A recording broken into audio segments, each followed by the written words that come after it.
Takže celý variak je už hotový.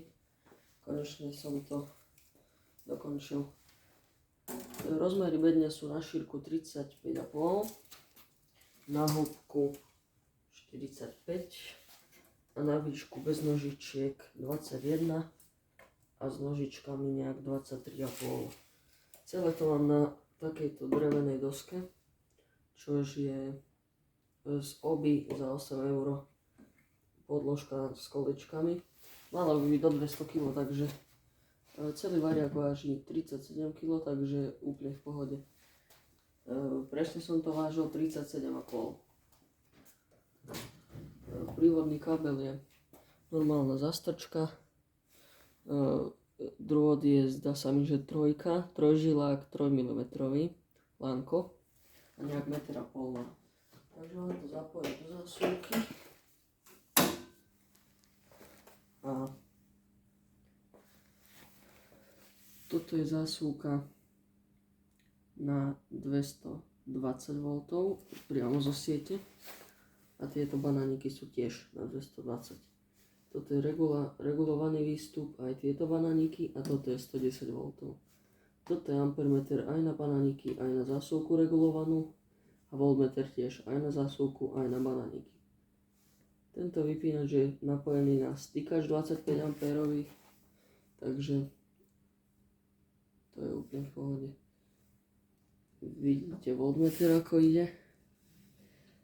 Celý variak bol nadizajnovaný pri vstupe na 220 V dávať výstupné napätie 250 V, ale keďže ja mu dávam dokonca až 240, pretože máme nejaké to prepätie v dome, takže dá až 280, ale merák je len po 250.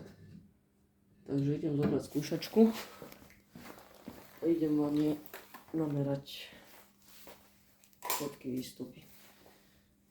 Tu máte skúšačku, ja vám ho potom približím. Takže pripojím sem na vstup 220 V.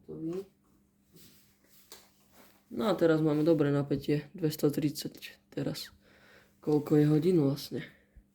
Máme 9:30 je a 230, takže úplne v pohode. Toto je tiež zásuvka na 230. Ako vidíte, napätie 230. Teraz ešte odmerám túto 110 V zásuvku. Tá je cez túto RAFO pripojená. Tam nejak 125. No. Teraz dám na regulovaný výstup najprv na banániky. Na najnižšom napätí nejak 2 V sú.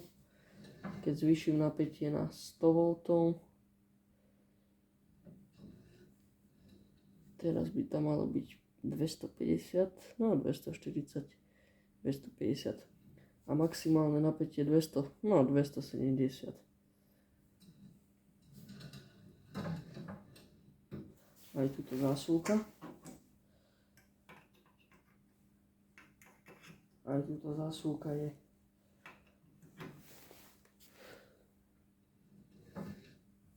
napojená na regulovaný výstup.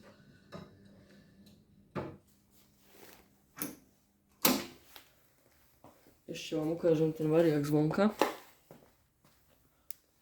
Takže hore vidíte samozrejme nastavovací gombík, takzvaný volant.